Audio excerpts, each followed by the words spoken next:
Radhe Radhe, good morning guys. সকালে উঠেই আমি একটু আড়মোড় ভেঙে নিচ্ছি, কারণ সকালে উঠলে আমার প্রচুর ল্যাদ লাগে বেশ কিছুক্ষণ। তারপরে একটু এনার্জি আনার জন্য গরম জলে মধু বারান্দায় বসে পা দোলাতে দোলাতে বেশ আয়েস করেই খেললাম। তারপরে একটা হবে ট্রানজিশন। এই দেখো আমি পুক করে রেডি হয়ে গেলাম। বেসিক্যালি আজকে আমি অনেক যুগ পর কলেজ যাব, তো এই রেডি হওয়ার আগে খাটাখাটনি করতে হয়েছে। তার আগে চিয়া সিডস খেয়ে নিয়েছি, আর খেয়ে নিয়েছি ড্রাই ফ্রুটস আগের দিন রাতে ভেজানো।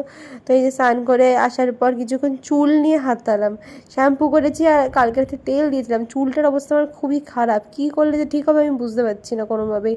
তো প্রথমে একটু ভালো করে ময়েশ্চারাইজার মেখে নিচ্ছি, মুখে বেশি বেশি করে ধুপছি। যতই গরম হোক না কেন ময়েশ্চারাইজার ছাড়া কিন্তু চলবে না।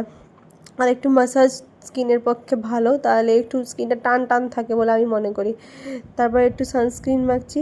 এটা আমি প্রচুর নিয়ে ফেলেছিলাম, আমি বুঝতে পারছিলাম বেশি কোয়ান্টিটি হয়ে গেছে, তাও আমার কোনো রিগ্রেট ফিল হচ্ছিল না। মুখটা পুরো সাদা হয়ে গেছিলো অ্যাট ফার্স্ট। তারপর একটু মুখে মাখার পর হাতে যেটুকু ছিল সেটা আমার হাতেই মেখে নিলাম। এটাই হচ্ছে আমার একটা ব্যাপার, সবসময় আমি হাতে কোনো কিছু মেখে নিই। আর এটা আমাকে মা বলছে সবসময় জিন্স পরেই যাবি, কেন একটু কুর্তি ফুর্তিও তো পরতে পারিস। আমি কাজল দিচ্ছিলাম, শুনছিলাম, সব কথা কানে নিই না আমি। তারপরে এই লিপস্টিক দিচ্ছিলাম। আর এখানে আজকে দুধ ওটস খেয়েছি ফল দিয়ে, মা বানিয়ে দিয়েছিল। শেষ করতে পারিনি পুরোটা, যদিও বা লেট খেয়েছি এবং তাড়াতাড়ি পা চালিয়ে যাচ্ছি।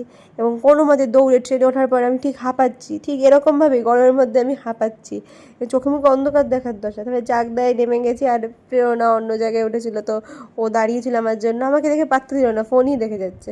তারপরে এই যে ছাতা ধরেছে, এই দুজনেই এটাতে খুব অলসতা আমাদের, তবু আমি ওর সাথে থাকলে ওই ছাতাটা সবসময় ধরে।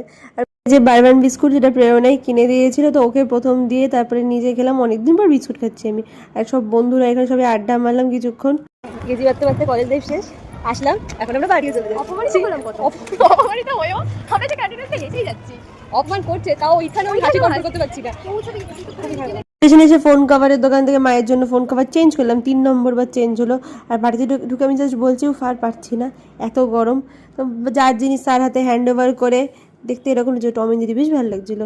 তারপরে ফ্রেশ হয়ে নিয়েছি, ফ্রেশ হয়ে নিয়ে একটু ফ্লেক্স পাচ্ছি। মা গেছে আমার ভাত বাড়তে, সেদিনকে খেয়েছিলাম ভাত, শশা, উচ্ছে কুমড়ো ভাজা, পটল আলুর তরকারি আর সয়াবিনের তরকারি।